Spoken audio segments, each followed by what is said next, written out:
Hey, I'm Jonathan, and I live in London, England. Hey, I'm Jeff, and I live in Perth, Australia. Together, we are Ekko and Sidetrack. We produce music that sounds like this. And this. And even this. This podcast is about music, creativity, and everything in between the giant space that separates us. Welcome to A Band Apart with Ekko and Sidetrack. Jeff, I think the world is going to shit because of these following reasons. Go on. Reason 1.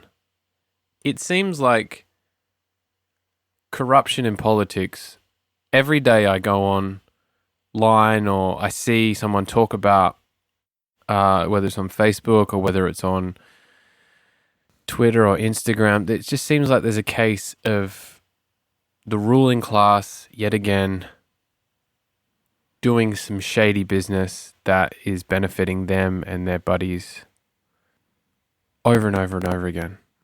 Yeah, I agree. Whether it's some of the environmental, the Conservative government in Australia not supporting the environment as much as they should and fucking over the koalas in some sense. Or Clive Palmer, kind of just being a fat worm. Yeah, and just acting completely dishonorably and just like out for themselves. I mean, I guess that I say it's going to shit because it just feels like the people we put in charge don't really care about the people that much and are just 100% out for themselves. And it feels like that's coming to light more and more. Some of the grants that have been given out in the UK. Are you talking about Hugh Grant, Cary Grant? No, I'm talking about financial help. Oh, sorry. Fucking me, this fucking cord. I'm talking about financial help. For fuck's sake. What the fuck? This isn't even it's not even a fucking cord issue. What can you hear? Sake. What can you? Is this happening? Is this happening on the fucking? We'll do it live. What can you hear? I hear distorting and stuff. Do you hear that? I hear like it sounds like Frustrated, your brother. I'm gonna leave all this in. I read on someone had shared an article on Facebook. I can't find it for now, but Boris Johnson had, made sure that certain people that he has personal relationships with got grants covered. Yeah. Which is you see that stuff, and then coupled with recently the government voted against supplying school meals. Yeah, I've read that. For disadvantaged kids over school holidays. Yeah. And some of the reasons the Tory ministers that voted against it gave were like meals can be swapped and sold for drugs and cigarettes, and like all these real stereotypical that's what poor people would do kind of stuff. Yeah, that's scumbaggery. Yeah, which just kind of left me. I mean, I've got nothing to do with it really, but reading that kind of left me with a sense of dismay. And these are the people that we've decided to have our best interests at heart. And it's kind of worrying. And even if you look at how the UK has dealt with COVID, or you look at how America has dealt with COVID, why do we keep putting people in power that are clearly that are just not good leaders? Well, that's the part of the problem, I think, is the system itself is a pretty shitty system. Like, the person that wants to be a politician for 20 years to get to be someone who gets to make the rules is probably not the kind of person you'd want to have that role. Because if you're a career politician, you're basically a career yes man and then like back scratcher until you've greased enough palms and scratched enough back that someone goes, "It's your turn now, Jonathan." And you're like, "Yes, now it's my turn to extract all the value I can from this situation." A politician is really a value extractor, isn't it? And an extorter, really, and a value extorter, really, because like what I'm fascinated by is we're starting to see a bit of a changing of the guard, because over the next 10 years, the baby boomers will no longer be the leading kind of group. You're going to start to see, politicians are going to become, 50-somethings. They'll still be the same age or whatever, but they'll have grown up in a different era. So I wonder if their politics will be any different, or they'll just do more of the same. I was thinking of this the other day, actually, when my mate was saying like a similar thing, saying like, "Who the fuck are these people? This is so crazy." And I said, "What happens when we vote in a peer? 20 years, you're voting in a peer that's, late 40s, 50s. And will that person come out and say, 'I've never done drugs. I believe in these things'?" They have to be a different kind of person if they've lived a life that will... I mean, drugs is just an example, but like they have to be a different kind of person if they've lived a life that is going to get them to a place of prominence amongst us as their peers. I hope it's different. I hope they say like, I hope in 5-10 years, the environment is not something that's up for discussion. It's just but of course, there's more value in the arts. It's not so much of a corporate circle jerk, but I also don't know because, the system rewards that kind of scumbaggery, and the system itself just keeps ticking along. This is some of the stuff that Dr. Chris Ryan talks about in his book, Civilized to Death. It's like the system is broken, and it's not just like, oh, we've got to change a few things here. Let's recycle some plastic bags. Let's recycle some plastic bottles. We need more money for schools. It's like there's some things that are inherently fucking completely broken about the world, and it's not about like, we just need to slow that down or turn that around. No, we need to stop doing that and start doing something completely else. Oh, what else should we do? I don't know. I don't have the answers, but we're smart monkeys. We've like adapted pretty well to being locked in our houses, wearing masks and hanging out, but we need to work out how we can make the future better rather than just adapting to this ever-changing world that we're running into the rocks. Why? I don't understand why there isn't. It's a real positive podcast, people. Get ready. If you've just get ready for the ride. Joined us. I don't get why like every year there's an election. Is there? Or whenever there's an election, basically anywhere in the world, and the points, at least in the Western country, from my perspective, the points that are always raised is like more money for education, like things we need to work on, healthcare and education. Why are they always things that they're brought up? Because that's things that people don't really spend money on. But why don't we all just concentrate on fixing one problem? Then go on to the next one? Yeah. Why doesn't that work? It's because, I don't know, it's that simple. Yeah. I will say, Jono, that surely, if anyone's learned anything from this whole COVID-19 thing, is that people can change en masse and they can do some pretty radical shifts. Yeah. So if you all of a sudden just came out and said, you know what, for 1 year, we're going to spend no money, like very little money on the military, and we're going to take that whole budget and spend it on making a plan for the next 5 years to make our schools the best in the world. I don't think that would have, again, I don't know what I'm talking about, but I don't think that would have such a deficit towards the military as... I don't think proportionally it would affect the military negatively as positively as it could affect the schools. Yeah, I agree. Or the health system. Maybe it's just I don't know. They're talking about increasing taxes all over the place to pay for all this spending. Where's all the money come from for all the furloughs, all the things like that? It's like there's clearly some ability to be able to turn these things around when you need to. And I think now more than ever, the world needs to. And, we're just two white guys pontificating about how the world could be better. And arguably, some of it's kind of idealist. Yeah. But I think there is a real opportunity within this crisis to learn and activate some new stuff rather than just continuing on with the old. I think we've got to make it less financially beneficial to be a politician. I agree. I think you've got to make it less financial beneficial to be a fuckwit as well. It's got to be like a service.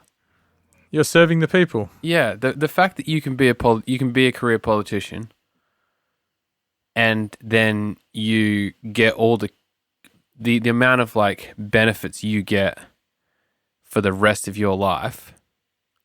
Like, you remember the story about a minister in Australia who used a private helicopter to get from like Canberra to Sydney regularly, not for business, for her private stuff. It was like $500,000 of private helicopter paid for by the taxpayer.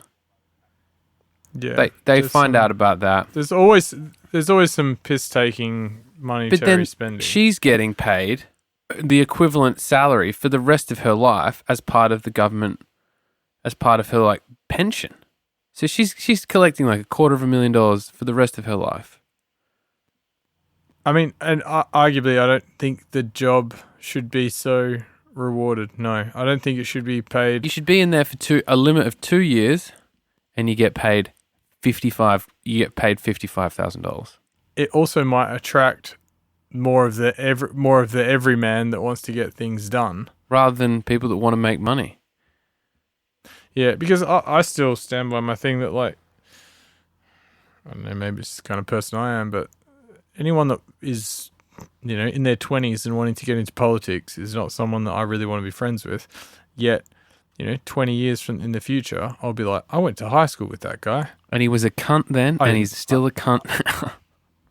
Yeah, essentially. Well, he's a bit of a dickhead then. He's a people pleaser. I think he's lying about this. It's like, yeah, a politician is a form of person. Like, it's a character. And I think people are playing that character too much. I think we could do better to get some more,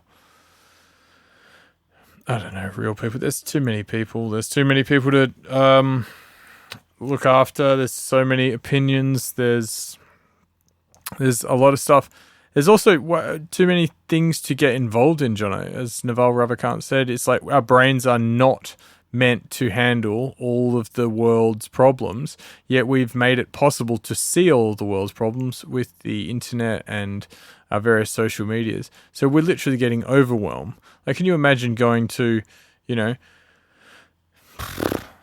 just thinking back to when we were kids, if you had access to all of the information, your head would explode. And now having access to all the information is a butt of course, and wake up in the morning and try and compute it all. You're being overwhelmed. Just, act local, think globally, think global, or whatever it's called. Just do the best you can. And I think there's, the changes you make is more important than the change you try and make everyone else make, and they don't. Because honestly, if every single person decided that they were not going to do X, then X wouldn't exist. Yeah. It's like people going, I can't cure world hunger, so I'm just not going to do anything. It's like the biggest idea is the thing they want to do. It's too far away. Perfection is impossible. Yeah.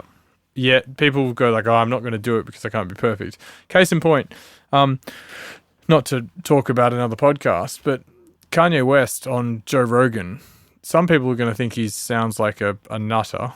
I think he sounds like someone who has a shitload of ideas, really just kind of like riffs on things, yet he has the wherewithal to make things happen. And when he puts his mind to something, he really can make some pretty cool things happen. But when asked about things, he just kind of rants. But a lot of what he was saying is actually important. If he spoke as succinctly as, an Elon Musk, as a... Elon Musk doesn't really speak that succinctly. Well, yeah, true. He's a thinker as well, but he thinks a lot more rather than opening his mouth, whereas Kanye seems to open his mouth first and think on the fly. But if he, if he spoke as succinctly as a, Naval or a Kevin Kelly or one of these people, these tech people, that he would be Steve Jobs. But he gets thrown out the window because he's a rapper, he's black, and he seems a bit crazy. But all of his ideas, they're kind of like, they're very interesting, and that he seems, as he would say, energized by them. And that's pretty cool, I think. Yeah. So take from it what you will, but that's a guy that's like pretty honest and a wild thinker. And I think if it was cool. I found it quite interesting to listen to him talk for 3 hours. It was annoying at some points because I was like, you are just rabbiting on, but at some other times. But then he also had a good amount of humor about himself. Like, I just like my own voice sometimes, or like, oh man, I didn't quite catch that riff. I was just like kind of going for it, but he didn't get it.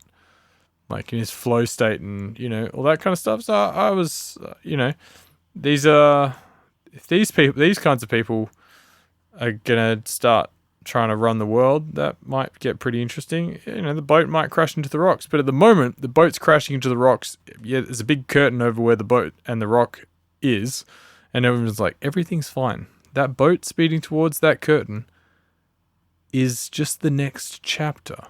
What you're about to see is, it's just a fucking lie. But the boat is going to crash into the rocks, and we don't know what's on the other side. I think I feel this way. I think you're 100% right with you can't take in all this information. And I specifically feel this way today because I opened up Facebook and instantly there was a couple of news stories just about not really good news stories. It's just like bad news. Did you read the story or did you just see the headline and skip past I clicked on it and read it. But that's just as bad because like you probably absorb part of the headline, which means you've already been given a little bit of poison. Yeah. And then you read more about the poison. And then you're like, what was I doing with my day? Because I've just started feeling 3 times as negative as I should. Because I compare this to how I felt yesterday when I woke up and just read a book for 20 minutes. Yeah. And I felt much better reading the book rather than, getting some news and just being like, and you know what? It's news that, again, it's like, I don't care enough about it to recall it so I can explain it to you on a podcast, but I care enough about it that it affects my mood. Yeah, fuck that. Let that go, man. Isn't it? It's crazy that even like... It's like drinking your own piss and forgetting it's piss and then being like, why don't I feel hydrated? Yeah. And I feel sick. Ugh. It's because I've been drinking piss. That makes me health thirsty, eh? So I wanted to... let's drink some water. Listeners, drink water with us. Your arm's looking very muscular. Thanks, man. I sent you another podcast today. You did. This one was another Tim Ferriss episode. It is Tim Ferriss with Seth Godin. I've never read a Seth Godin book. I've got 2 of them on my bookshelf and I've only ever read half of one. But he is a legend. I've always liked his podcasts and I have listened to several and read some of his blogs. He wrote All Marketers Are Liars. He wrote Linchpin, Purple Cow, Bliss Work. He's an iconic guy. And if you're in business and or design thinking and things like that, you've definitely come across his work. What did you? He did write All Marketers Are Liars, which is what I read half of. I think Ben had it, our older brother. It's a great podcast. Again, talks about creativity, anxiety, all the things we tend to talk about. He's got a new book out called The Practice, which is just about doing the work and getting on with it. So he said two things that resonated with me. The first was, don't work for the outcome. That made me think about sometimes how we write music. There's been times where I've saved a song called Andy C will intro with this song. Now, if there's no other sign of being creative for an outcome than that, I don't know what is. That's instantly being like, Massive intro tune .wav. yeah, this will be this. You're already labeling this thing before you've even fucking created it. If you have the outcome in your mind, you're not as likely to succeed. But if you sit down and for 6 hours every day for 2 weeks work on this one song, maybe the outcome will be that you have a song that Andy C will intro with. Jeff, you've frozen real hard. I'm just going to take a screenshot of that. The second thing was, what are you afraid to fail at? Rather than what are you afraid to succeed in? To me, that says, like, you're probably most likely to fail, air quotes, at something until you're good at it, at anything. And he talks about juggling a little bit and how people, it being a good metaphor for it, because people want, as soon as that you give them 3 balls, instantly they want to try to juggle because that's the outcome. And yet they can't even, what they need to practice is the throwing without even trying to catch it. And if they can do that, they do that for an hour and then they practice the catching and they take time with doing all that and go through many failures of dropping the balls and stuff. Eventually, you're going to be able to juggle. It's just time and accepting those small failures. Sempi, aka Dead Zodiac, a Perth producer, recently posted in the Proto Code Facebook group, producers, what are you struggling with at the moment when it comes to production? I saw that, yeah. And a lot of people were saying creativity, thinking that my stuff isn't that good, finishing songs, judging my music. And I reached out to a couple of people, messaging them with some of the things I've applied and some of the things I've been doing over the last 2 weeks since our conversation last week. And one of the main things was don't judge. And I told a few people about how your taste and your ability is still so far apart. And that, I think that kind of spoke to a couple of people. Yeah, shout out to Ira Glass, creator of This American Life, for that quote. But I think that's just a really good podcast. I can't really remember much else that was said. I listened to it when I was at the gym and didn't really take down notes, but I'm going to give it another listen and write down some Seth stuff. Godin's full of inspiring stuff, and I think again, like his succinct ability to communicate them is really good, and he speaks quite nicely in absolute sentences almost, like, but of course these things, and you're like, wow, that's not really any room for negotiation on that, and there shouldn't be. That's really right. You know, that it's the failures thing. You're like, of course you're going to fail at things when you first start out. People just want to be naturally good at things. Yeah. And but yeah, there's definitely, room for work. You should want to work at something, and you shouldn't we don't start as, like, when we start driving, we're not good at all. We don't know what's going on. But it doesn't mean we just throw our hands up in the air and say, "Oh well, I'm not going to drive ever." It's like you have to learn if you want to, step up and be, an adult kind of thing. So everyone learns, and now it's second nature. So they apply that same logic to lots of different things in life. I think that'd be good.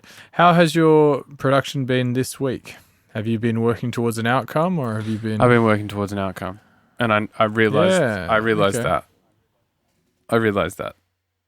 this morning, and I think that's why I'm feeling a bit like ugh. Yeah, I was working. I mean, I noticed that I was working with the outcome, so I just started to write, and I just at the end of it, it was just a bit meh. It's just one of those. It's just one of those days. And it's fine to have those days. Sometimes you have them good, sometimes you have them bad. And if I had another 6 hours, the outcome might be different, but I don't. So why don't you leave it for tomorrow or whenever you're going to have another bit more time on it and keep working on it? Yeah, that's what I'm going to do. Or are you just saying like that's what I'm going to do? Oh, okay. I thought you were it's not, so basically it didn't get to where you wanted it to, but you're going to come back to it and go over it. Yeah, it's just like for the end of the day, I've ended the session going, that wasn't a great session. That's all. It's not like I'm throwing the computer at the wall and going, fuck this project and having a SPAC attack. It's just reflecting on the time in the studio today it wasn't as creatively profitable. I just felt like I was hitting roadblocks and I tried to take my own advice and make it fun and play and experiment, but it just didn't really feel like that today. Yeah, sometimes we have those days. Have you got any funny stories for me, Jonathan? Did you see the photos of the orb that I sent Mum and Dad? Yeah, when you were in the forest the other day. Explain it to the listeners. So I went to Epping Forest a couple of weeks ago, which is just outside of London. And just went for a walk in the forest and read my book. It's very enjoyable. I advise anyone that lives in London that's listening to this to go do that. I came to a clearing. It was quite beautiful. The sun was shining. I got my camera out and took 3 photos in quick succession, all within a minute, less than a minute. I was like just bang, bang, bang, bang, bang. I then got home, and over the next couple of days, I uploaded one to Instagram, and I was looking at it, and I saw a strange green glow. And I went back and looked at the photos, and over the course of the 3 photos, in the first photo, there is a green orb just in front of me that looks like light reflection, like a lens flare from the camera, which is totally, that's what I think it is, right? And then in the second photo, there is the same color green is now floating behind trees, and there is glow coming. You can see that the trees are being like lit from behind on the ground, and the trees are about 150 meters away from me. And then in the third photo, that glow is now higher amongst the tree tops. So I'll upload these 3 photos to our Instagram with me talking about this so you can see them. Jeff, looking at the photos now, what do you think?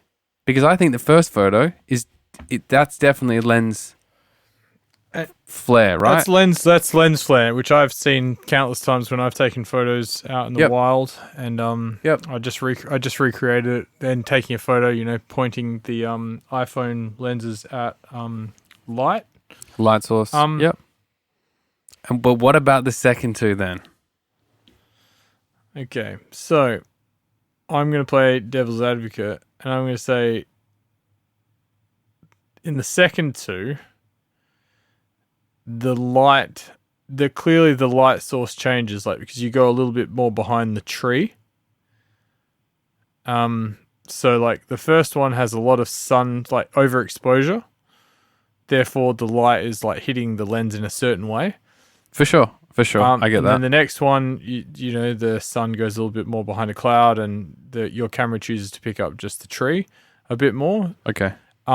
Which means that the little lens flare, the refraction, if you will, has moved, and then in the next one, it's in a different spot again.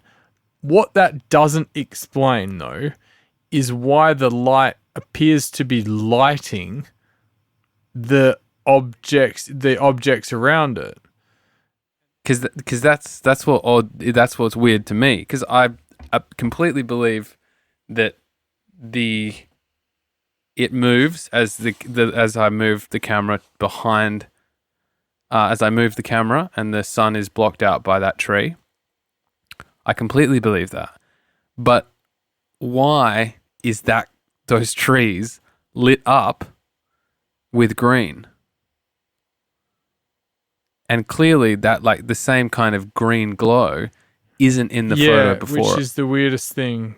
It's quite, and that's so it's quite very dark. much like you'd get the same effect if you had a torch and you shone I was standing over there with the torch and then I held the torch in that position and then shone it up. You're seeing some like light spill from a light source, which doesn't appear to be a refraction. I think it's you know, part of me just goes, yeah, it's just a lens flare, which, you know, I can kind of recreate a similar greeny blue glow through my lens, and I can even get it to, like, you know, kind of move if I move and like appear. I can't really get it to cast a light over something though, so there's definitely something strange going on. What do you hypothesize it is, and what dimension do you think it's from? I'd spent the night earlier muttering incantations into a old Latin Bible, magic Bible that I have. And what I can surmise is that I summoned some sort of spirit and it decided to... No, I'm just kidding. I don't know what to think. People talk about seeing orbs, whether they're spirits or whether it's some sort of otherworldly activity. I honestly don't know. I've never really... I mean, I believe to some extent that there's like spirits, maybe ghosts, but I've never seen an orb of any kind. But it does weird me out that I captured that and that I saw that. Yeah, it's just a really odd thing in my opinion. Like I'm not willing to say it's some sort of demon or a spirit. I just think it's, I don't know. I did get an overwhelming feeling though, being in a forest, that like that some magic could exist in forests. If magic is anywhere, I do believe that we've lost some touch of it living in a city, and it probably exists in nature, and the forests in and around England must have a rich history of witchcraft and ceremony and worship of all kinds of things. almost definitely. So I can only imagine what kind of spells or things have been done in forests around England. So it could be some sort of leftover spirit or a fairy, maybe pixies, sprites. Yeah, I think that's more fun than just saying it's like, you know, refracted swamp gas, aka what they say in Men in Black.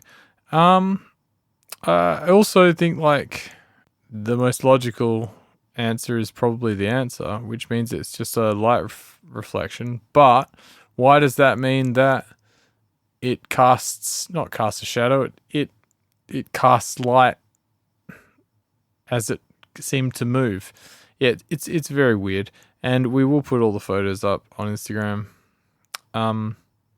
Because it is a bit of a weird one. Have you found more time for yourself in the forest? Not since I've been back, but I might try to head down there or up there on Sunday. There's also got to be a forest closer. I mean, I could go to Nunhead. Nunhead's pretty vibey, but it's not as, I went to dog country. And that's a whole nother subject, Jonathan. I'm trying to think if anything humorous has happened for me to share with you. I heard an amazing story from a friend that I shan't retell here, but it was incredible, about him deciding to look into a little bit more about where he was born, and then making a pretty quick decision to travel there, and then like a series of events. Talk about the universe really conspiring to help him. It was quite spectacular. That's like a trailer for a movie that no one's ever going to see. Yeah, I've got this great story that's spectacular. Maybe I can tell the story, next week, but I have to ask him for permission, because it's like, there is a bit of personal of course to it. But of course, that's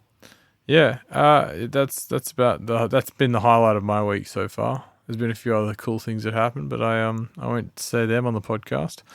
I am going to call this, because I'm going to go and download some new music and put together some new tunes to play this weekend. Nice. That sounds like a good idea. Sorry it hasn't been too positive. But that's all right. We're doing the work. We do the work without the outcome.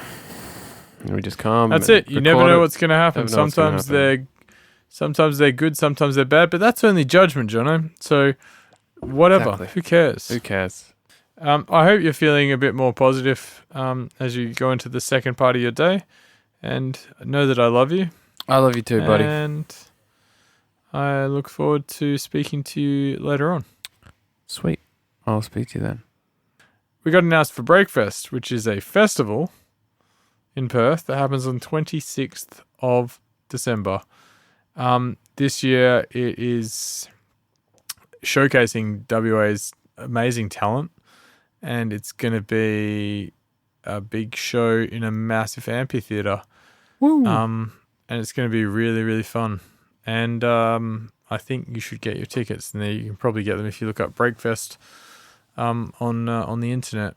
It's going to be really exciting. Playing with lots of buddies, including Howls and Zeke Beats and Ray Lee and Twirl and a bunch of other people. So check it out. That'll be sick. And you're playing this weekend with Shock One. It's sold out. I am. And also playing in Bunbury next month. Hey. So there's some bangers coming up. Get them in ya. Amazing, man. That's really exciting. Thanks, buddy. All right. I'll chat to you soon, buddy. Love you. Love you too. Bye. Thanks for listening to this week's podcast. Make sure you subscribe to us on your podcast app and keep up to date with all new episodes. They're going to be coming out once a week. We are Ekko and Sidetrack on Facebook and Instagram. On Twitter, we are Ekko Sidetrack. Go listen to our music on Spotify, Apple Music, Tidal, YouTube, or wherever your ears consume happiness. Lots of love, people.